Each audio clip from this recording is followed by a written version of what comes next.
realised I was in the room again when everything went dark, and when every seemingly massive worry in my life drifted away into a universe that was never accepting.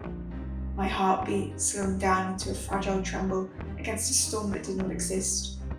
Panic that spread through my veins like wildfire. I should have been worried. I should have cared. But the dark was all-encompassing as if in a hug.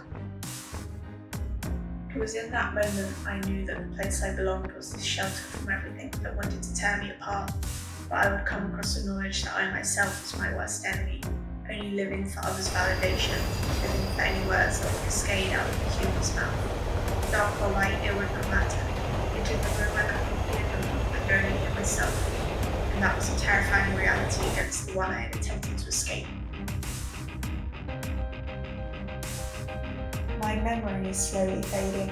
I know not of who I am and more of who I used to be. The feeling of fear rattling my very soul. I doubt that even if I were dead, I would forget such a terror. It has come to my attention that I vaguely remember the people that put it there. A feeling of shattered trust, an erosion of faith, the struggle of breath. Indeed, they hurt me. But I simply cannot comprehend why such humans would hurt me. I feel as if I am weightless against an azure sky, that I am deeply drowning in the depths of an ocean. I guess you could say this feeling of drowning is comforting, in a weird, sick and twisted sense. The knowing that at some point I will simply cease to exist. My lungs no longer inflating and deflating, in a vast, overcomplicated world of knowledge. The world in which I remember is strangely serene.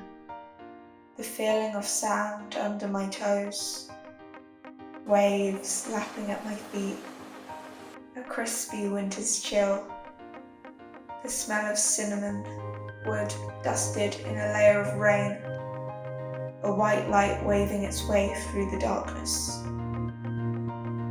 That was the world which I cherished. I put all my love towards a world that would not love me back. Did I expect too much? Maybe it was sad of me to have expected something back. I wanted something to fill the void in my soul, maybe even someone. But nothing came, and so I am in the room again.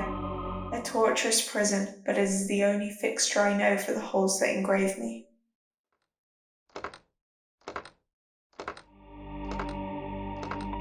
And here I see monsters.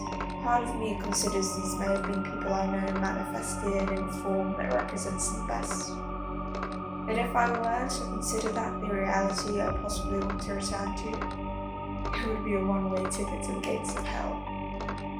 Maybe I yearn to be in hell, a desperation to feel something, even if it is the feeling of flames scorching against my skin, bubbling away my existence. Satan himself would fall under the immensity of my cruelty.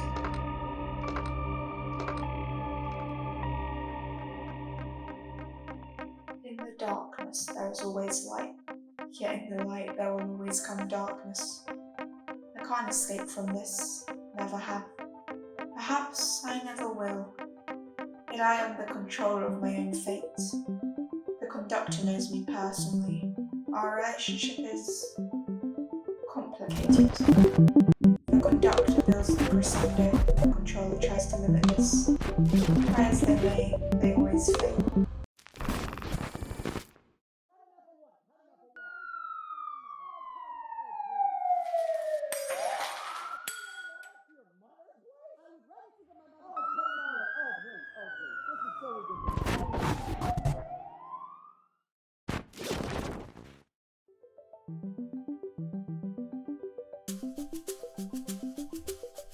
Sometimes the creator and the conductor can coexist in harmony. It is at those times when everything feels so beautiful and incredible. The corrosion of bad to create the good. It is not often that I find harmony, nor is it often where I feel genuinely at peace.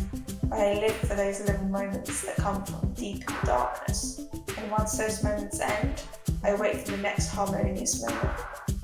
It's what keeps me breathing. And it's what makes me human, even if I must become a monster sometimes. There was a time where I would dream of better times.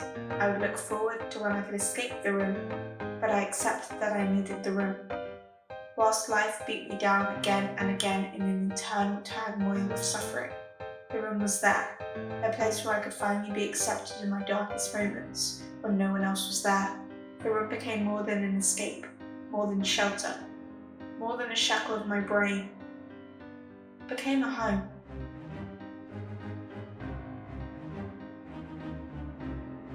I knew I was in the room again when I could finally breathe.